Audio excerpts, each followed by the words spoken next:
चलो ध्यान दें, यहाँ पे आप बिल्कुल पढ़ते क्लास देते हैं, ठीक है ना। क्लास में ध्यान देना आप लोग, और आप लोग बोलते रहिए यस या नो, जो क्वेश्चन दिक्कत होगा, ठीक है। स्पष्ट रूप से आपको बोलने की कोई दिक्कत नहीं है, ठीक है। चलिए ध्यान देंगे, ओके, ठीक है। चलिए हम आगे देखिए, हम पिछले टर्म पे क्लास 9 के अंतर्गत त्रिभुज चैप्टर के बारे में कुछ बताए थे। किस दिन बताए थे? एक दिन क्लास लिया था ना। चलिए ठीक है, आज की क्लास के अंतर्गत हम बात करें किसके बारे में? त्रिभुज के नियम के बारे में बात करेंगे, त्रिभुज के सर्वसमता नियम के बारे में बात करेंगे कि अगर आपका कोई ट्रायंगल है तो उसमें इक्वल कैसे आपके, कौन सा साइड, कौन सा एंगल किसके इक्वल आपका होता है, इसके बारे में हम क्या करेंगे, बात करेंगे, ठीक है। और त्रिभुजों के जो आपके सर्वसमता के नियम के अनुसार क्वेश्चनों को सॉल्व करते हैं, कैसे करते हैं, क्या उसका प्रोसेस है, कांसेप्ट आपका क्या है, उन सब पे हम क्या करेंगे, आज बात करेंगे, ठीक है। चलिए ध्यान देंगे, सबसे पहले हम आते हैं त्रिभुज के बारे में, ठीक है। त्रिभुज के बारे में मैंने बताया था आपको, त्रिभुज के प्रकारों के बारे में आपको बताया था। त्रिभुज के कुल कितने प्रकार होते हैं, कोई बताएगा बालक? त्रिभुज के बारे में बताएगा कोई? त्रिभुज के प्रकार के बारे में, तो त्रिभुज के दो तरह का, दो भागों में बांटे गए मुख्य रूप से। कौन कौन सा बताएंगे? ठीक है, बताइए, कोई दिक्कत नहीं है। एक आपको उसके कोण के आधार पे, और किसके आधार पे बांटा गया आपका? उसके भुजाओं के आधार पे। भुजा का नाम सुने हैं ना? भुजाओं के आधार पे दो तरह से आपका बांटा गया है, ठीक है। ये ध्यान रखना है आपको, कोण और भुजा के आधार पे। तो कोण के आधार पे कितने भागों में आपके बांटे गए हैं? 3 भागों में। और भुजा के आधार पे कितने भागों में बांटे गए? 3 भागों में। और 3 3 मिलाकर कुल कितने भाग आपके बनेंगे? 6 भाग आपके बनेंगे, ठीक है। अच्छा चलिए, कोण के आधार पे आएंगे तो पहला क्या आपका बनेगा? न्यून कोण बनेगा। दूसरा आपका क्या बनेगा? सम कोण आपका बनेगा। तीसरा क्या बनेगा? अधिक कोण आपका बनेगा। 3 तरह के आपके बनेंगे कि नहीं बनेंगे? 3 तरह के बनते, ध्यान रखेंगे। अगर भुजा के आधार पे आएंगे तो पहला आपका क्या होगा? समबाहु, समबाहु त्रिभुज आपका होगा। उसके बाद से समद्विबाहु त्रिभुज आपका होगा। और तीसरा आपका क्या होगा? तीसरा आपका विषमबाहु त्रिभुज होगा, ठीक है ना। तो इस सभी त्रिभुजों के प्रकार के बारे में आप लोग जानते हैं, इसका परिभाषा भी आपको पता होगा, ठीक है। न्यून कोण किसे कहेंगे, कोई बताएगा? न्यून कोण त्रिभुज किसे कहा जाएगा? हाँ, ऐसा त्रिभुज जिसमें आपका क्या हो, 0 से बड़ा आपका और 90 से क्या आपका हो, छोटा। कोई कितने एंगल, कुल कितने एंगल आपके त्रिभुज बनते हैं? त्रिभुज में जो कोण आपके बनते हैं, 3 कोण बनते हैं। तीनों जो कोण आपका होगा 0 से बड़ा, 90 से क्या हो, छोटा आपका हो, तो आपका न्यून कोण कहलाएगा। सम कोण, एक कोण इसमें कितने अंश का होगा? 90 अंश का होगा। अधिक कोण में क्या आपका बनेगा? 90 अंश से अधिक और 180 अंश से कम एक कोण कम से कम होना चाहिए। त्रिभुज के 3 कोण आपके बनेंगे, तो 3 में से एक कोण आपका ऐसा होना अनिवार्य है। उसके बाद आएंगे समबाहु पे आएंगे, तो समबाहु का मतलब कि बाहु मतलब कि भुजा होता है। तो ऐसे त्रिभुज, ठीक है, जिसकी तीनों भुजाएं आपस में क्या हो, बराबर हो, समान हो, समबाहु कहलाएगा। समद्विबाहु में 2 भुजा और विषमबाहु में आपके एक भी नहीं, मतलब कोई भुजा उसके आपस में बराबर नहीं होते हैं, ठीक है। ये हम बता चुके थे आपको। और आज बात करेंगे त्रिभुज के सर्वसमता के नियम पर। त्रिभुज के कुल सर्वसमता के कितने नियम आपके हैं, ध्यान देंगे। 3 नियम आपको मुख्य रूप से जान लेना है, और तीनों नियम आपके सबसे महत्वपूर्ण होंगे। त्रिभुज के सर्वसमता का नियम आपका बनेगा, पहला जो उसका नियम आपका है, ठीक है, वो आपका क्या कहलाता है, ध्यान रखेंगे, भुजा भुजा भुजा। ये आपका नियम है, पहला नियम, ठीक है। 2 त्रिभुज आपके सर्वांगसम होने का कंडीशन पहला भुजा भुजा बनेगा। इसको हम क्या बोलेंगे, साइड, और क्या बोलेंगे, साइड, फिर क्या बोलेंगे, साइड, और इसका एस एस एस, ठीक है ना। तो तीनों का एस एस लेकर के हम बना लेंगे भुजा भुजा भुजा, ठीक। अब देखा ध्यान से इसमें करना क्या है। इसमें होगा क्या, 2 त्रिभुज आपके दिए गए होंगे, एक त्रिभुज ये आपका लेते हैं, एक और त्रिभुज लेते हैं, ठीक है ना।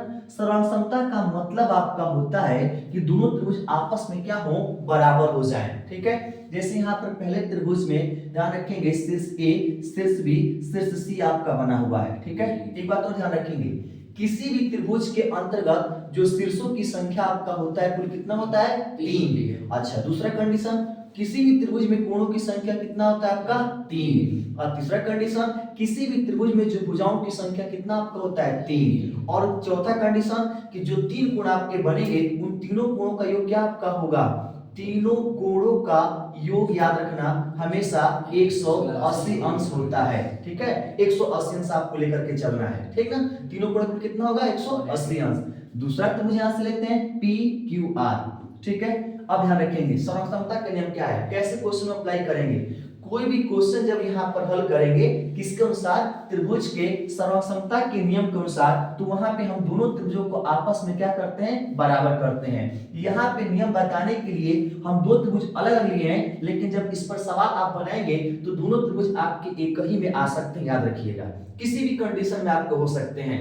तो ये जो नियम आपका है उतना यहाँ पे समझने में मजा नहीं आएगा जितना क्वेश्चनों को हल करके अप्लाई करेंगे तब आपको मजा आएगा। सिर्फ यहाँ पे आप इतना जान जाइए कि त्रिभुज के जो नियम आपके कौन कौन से क्या क्या आपके, सिर्फ इतना आप जान लीजिए तभी सवाल आपका बनेगा। ठीक है, ध्यान देंगे यहाँ पे दोनों त्रिभुज अगर सर्वांगसम आपके होंगे तो सर्वांगसम का मतलब कि इक्वल। इक्वल का मतलब कैसे इक्वल आपको ध्यान रखेंगे।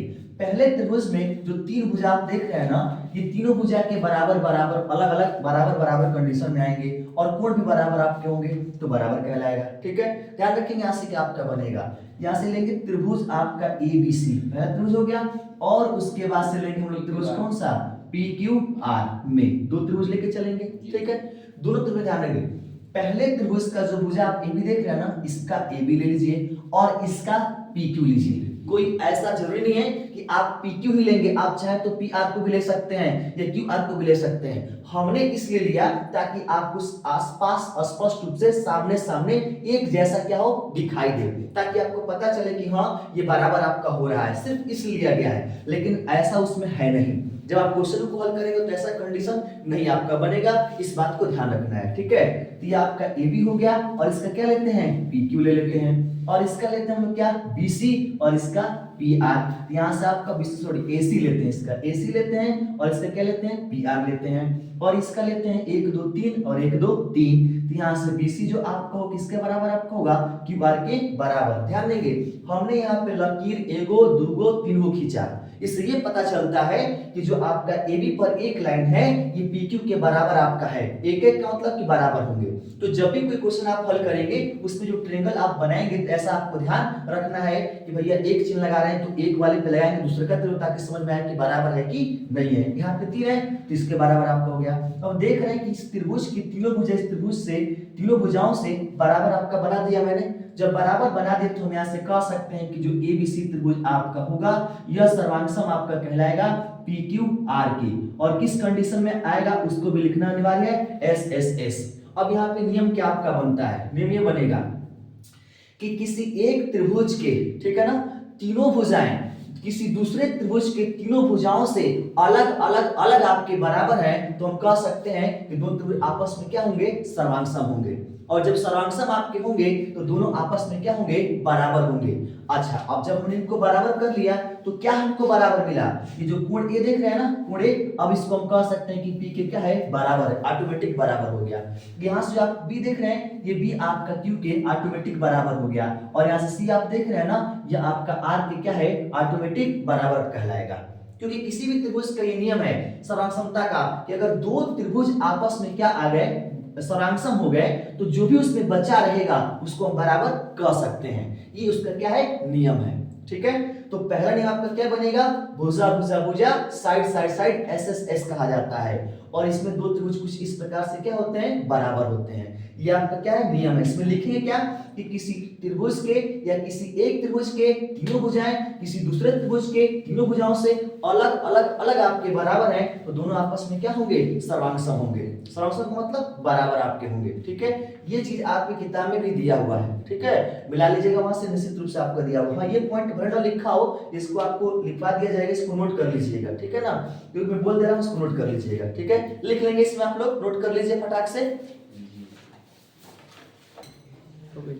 चलिए ध्यान देंगे, दूसरा नियम त्रिभुज पे आते हैं, त्रिभुज के सर्वांगसम का दूसरा नियम। ठीक है ना, दूसरा नियम क्या है, ध्यान देंगे, इसको नोट भी करना है। ठीक है ना, देखिए दूसरा नियम क्या आपका बनेगा, भुजा कोण भुजा। ठीक है, भुजा कोण भुजा, यानी यहां से बनाएंगे हम लोग साइड एंगल, फिर आपका क्या आएगा, साइड। इसका नाम क्या बनेगा, SAS। ठीक है ना, इसका क्या बनेगा, SAS। तो पूछा जाएगा प्रश्न आपसे कि त्रिभुज के सर्वांगसमता का दूसरा नियम क्या है, तो बताएंगे सास। क्या बताएंगे, सास। ठीक है ना, पॉइंट क्या बना, ध्यान देंगे, त्रिभुज के सर्वांगसमता का दूसरा नियम आपका है सास। ठीक है ना, SS सास। भुजा कोण भुजा, किसी भी दो त्रिभुजों के अंतर्गत दो भुजा और एक कोण बराबर आपका होगा तो क्या होगा, सास, यानी कि त्रिभुज सर्वांगसम आपके बनेंगे। ठीक है ना। चलिए ध्यान देंगे, यहां से बनाते हैं हम लोग। सबसे पहले यहाँ पे दो त्रिभुज लेते हैं, एक त्रिभुज ये आपका बन गया, एक और त्रिभुज यहां से बना लेते हैं, दो त्रिभुज लेते हैं। ठीक है, इस त्रिभुज का नाम हम देते हैं ए बी सी और दूसरे त्रिभुज का नाम देते हैं पी क्यू आर। अब दोनों त्रिभुजों का बताना है कि आपस में सर्वांगसम है कैसे। दूसरा नियम ध्यान देंगे, यहां से आपका बनेगा, सबसे पहले लिखेंगे त्रिभुज ए बी सी और त्रिभुज यहां से आप क्या लेंगे, पी क्यू आर। ठीक है, में चलते हैं तो यहां ध्यान देंगे ए बी सी और पी क्यू आर के अंतर्गत कैसे आपका बनेगा। देखिए भुजा तो हम क्या करते हैं, इसका ए बी लेते हैं और इसका भुजा क्या लेते हैं, पी क्यू। तो यहां से ए बी जो आपका किसके बराबर होगा, पी क्यू के बराबर। अब कोण का है तो इन तीनों कोणों में से किसी एक कोण को आप ले सकते हैं, तो हम यहाँ पर कोण बी को लेते हैं और यहाँ कोण क्यू को लेते हैं। तो यहाँ से कोण जो भी आपका होगा यह आपका कोण का सिंबल है, कोण बी कोण क्यू के बराबर हो गया। या फिर इस कोण बी क्यू को आप नाम भी दे सकते हैं ए बी सी और इसको पी क्यू आर, बीच में आपको कोण होना चाहिए। तो हमने बी क्यू ले लिया, उसके बाद एक और भुजा कह रहा है तो चाहो तो इस भुजा को ले लो, चाहो तो इस भुजा के लो, किसी को भी ले सकते हैं, कोई दिक्कत नहीं। तो यहाँ से बीसी को अगर आप लेंगे तो क्यू आर के क्या होगा, बराबर होगा। तो दो भुजा एक कोण बराबर, तो हम क्या बोलेंगे कि जो पहला त्रिभुज आपका एबीसी है यह आपका सर्वांगसम बनेगा किसके, पी क्यू आर के। ठीक है, एक बात ध्यान रखना, ये जो लाइन आपका है दो सीधा और एक ऊपर आपका थोड़ा सा क्या होगा, टेढ़ा होगा। ठीक है ना, ये आपका लाइन बनेगा। इस लाइन के बारे में डिस्कस हम करेंगे अभी थोड़ी देर में। इस लाइन का बड़ा ही महत्व है, कई तरह से आपका पूछता है। ठीक है, यहाँ पे जान लेते हैं कि त्रिभुज जो एबीसी आपका बन गया या पी क्यू आर की क्या हो गया, सर्वांगसम हो गया। जब सर्वांगसम हो गया किसके द्वारा, ए सी एस के द्वारा, तो हम कह सकते हैं कि दोनों त्रिभुज आपस में क्या है, बराबर। जब बराबर हो गया, ध्यान देंगे ये एसी आपका बचा है ना और इसमें आपका पीआर बचा है। तो जब आपके दोनों त्रिभुज बराबर हो गए तो एसी भुजा जो आपका होगा पीआर की क्या कहलाने लगेगा, बराबर, ऑटोमेटिक बराबर हो गया। जब दो त्रिभुज सर्वांगसम हो जाते हैं उसको ऑटोमेटिक बराबर कहलाएगा।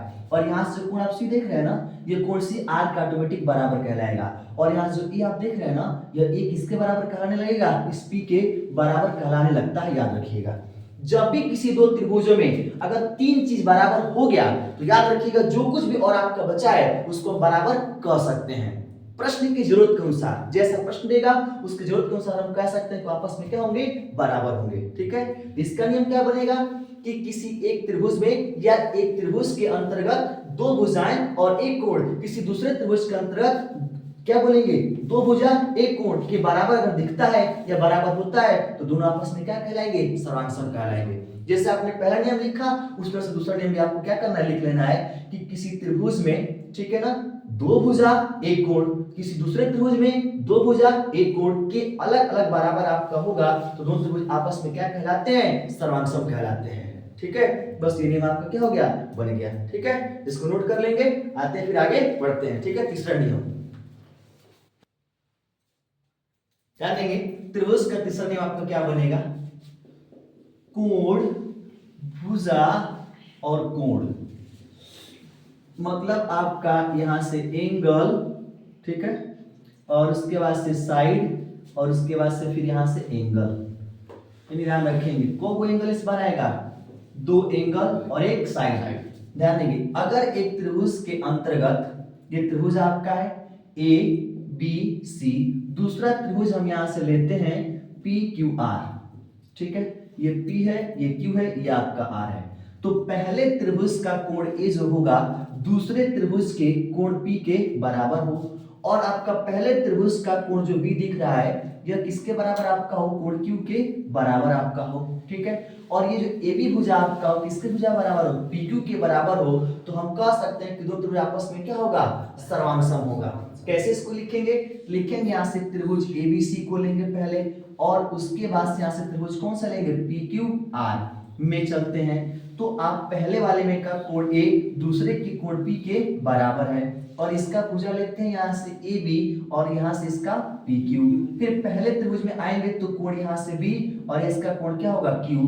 तो दो कोण एक भुजा आपका बराबर हुआ, तो हम कह सकते हैं कि त्रिभुज जो आपका ए बी सी है यह आपका सर्वांगसम है किसके, पी क्यू आर के। किस नियम के तहत, तो एंगल साइड एंगल के तहत। ठीक है ना, इसका मतलब क्या होगा, आशा। ठीक है ना, ध्यान रखना, इसका आशा पढ़ेंगे। क्या पढ़ेंगे इसको? आशा। त्रिभुज का सर्वसमता का तीसरा नियम क्या है? आशा। तो जब आशा के द्वारा हमें एक आशा मिल गया कि दोनों त्रिभुज आपस में क्या हो गए? बराबर, तो हम कह सकते हैं कि भैया जो भुजा जो कोण बचे हुए क्या होंगे? बराबर होंगे। जैसे ये AC आप देख रहे हैं ना, इस AC को हम इस PR के बराबर कह सकते हैं। नीचे का जो आपका BC देख रहे हैं ना, इसको हम QR के बराबर कह सकते हैं। और यहाँ से कोण जो C आप देख रहे हैं ना, यह कोण C किसके बराबर कहलाएगा? यहाँ से R के बराबर कहलाने लगेगा। अब इसकी यूज कैसे करेंगे? जब क्वेश्चनों को हल करेंगे तो इसमें देता है कि दो त्रिभुजों में दो तीन भुजाएं बराबर है, कोण बराबर, तो सिद्ध करके बताइए कि भुजा बराबर होगा, ये कोण बराबर होगा। तो सर्वांशम करने के बाद हम कह सकते हैं कि भुजा आपस में क्या है? बराबर है, या कोण आपस में क्या है? बराबर है। तो इसका नियम क्या बनाएंगे? इसका नियम बनेगा किसी त्रिभुज के, ठीक है ना, दो कोण और एक भुजा किसी दूसरे त्रिभुज के दो कोण और एक भुजा के अलग आपके बराबर हैं, तो दोनों त्रिभुज आपस में क्या है? सर्वांशम है। और जब सर्वांशम है तो शेष कोण और भुजा आपका बचा है वो भी आपस में क्या होगा? बराबर होगा। बस इस सर्वांशमता का क्या है? तीसरा नियम है। ठीक है, नोट कर ले जाएंगे। ठीक है, बिल्कुल नोट कर लेंगे ध्यान से इसको।